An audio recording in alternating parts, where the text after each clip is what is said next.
दोस्तों इस समय टीम इंडिया इंग्लैंड में 5 मैचों की T20 सीरीज है और पहला मुकाबला बारिश में धुल गया।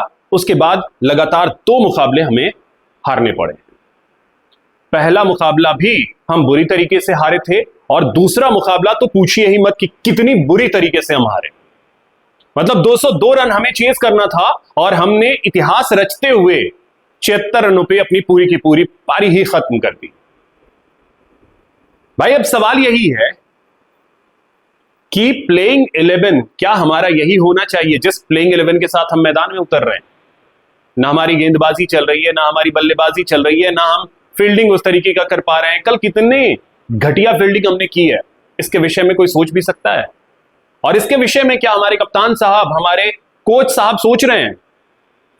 और जब ये लोग प्रेस कॉन्फ्रेंस में आ रहे हैं, प्रेस कॉन्फ्रेंस में जब गौतम गंभीर आए, उनका एटीट्यूड ऐसा लगा कि जैसे 20 ओवर में तो हमने 400 रन बना दिए। मतलब हमने 400 रन बना दिए। ये एटीट्यूड इस बंदे का। सिर्फ एटीट्यूड बोलने में नहीं होना चाहिए गंभीर साहब। आप तो बोलने वाले नहीं थे। एक प्लेयर के तौर पे आपने बल्ले से परफॉर्म किया है, एक कोच के तौर पे भी ठीक ठाक है, लेकिन जिस तरीके की हिस्ट्री आप लिख रहे हैं, ये हिस्ट्री भारत वाले नहीं चाहते थे। इसीलिए मैं ये कह रहा हूं कि भारतीय क्रिकेट के लिए 2 मिनट का मौन रखा जाए। जिस गर्त में लेकर के अजित आगरकर और गौतम गंभीर टीम इंडिया को लेकर के जा रहे हैं, हमें वाकई में 2 मिनट का मौन रखना पड़ेगा, क्योंकि कल के मुकाबले के बाद शब्द बचते ही नहीं है।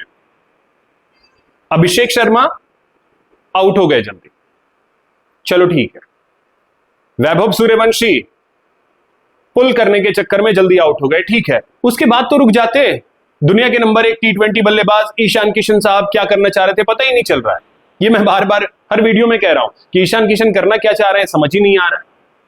उसके बाद श्रेयस अय्यर क्या करना चाह रहे थे ये समझ से परे।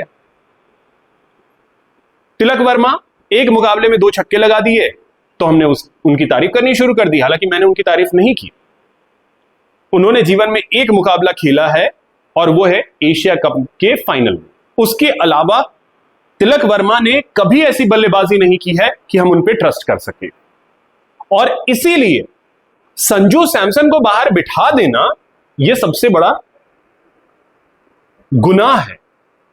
संजू सैमसन बेंच पर बैठने के लिए नहीं है। आप उनको टीम में रखें, ओपनिंग के लिए भी नहीं है।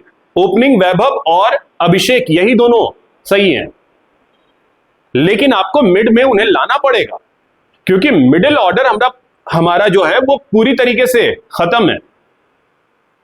तो अब सवाल यही उठता है कि 4 महीने पहले जब हमने विश्व कप जीता था, 3 महीने पहले हमने विश्व कप जीता था, उस समय एक अच्छी खासी टीम बनी हुई थी।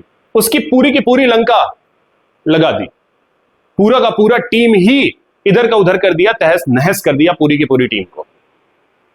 और अगर यही हाल रहा तो जैसा दोस्तों मैंने कहा था कि आयरलैंड ने हमें 2-0 से कूटा है, इंग्लैंड हमें 5-0 से कूटेगा, लेकिन उसमें बारिश ने हमें बचा लिया। हम 4-0 से कूटे जाएंगे। और उसके बाद हम अगर जिम्बाब्वे इसी एटीट्यूड के साथ और इसी प्लेइंग 11 के साथ जाते हैं तो आप तय मानिए कि जिम्बाब्वे भी हमें कूटेगा। बाकी आप लोग क्या सोचते हैं कमेंट के जरिए जरूर बताइएगा। मेरे चैनल को सब्सक्राइब कीजिए, वीडियो को शेयर कीजिए, लाइक कीजिए। जय हिंद, जय भारत।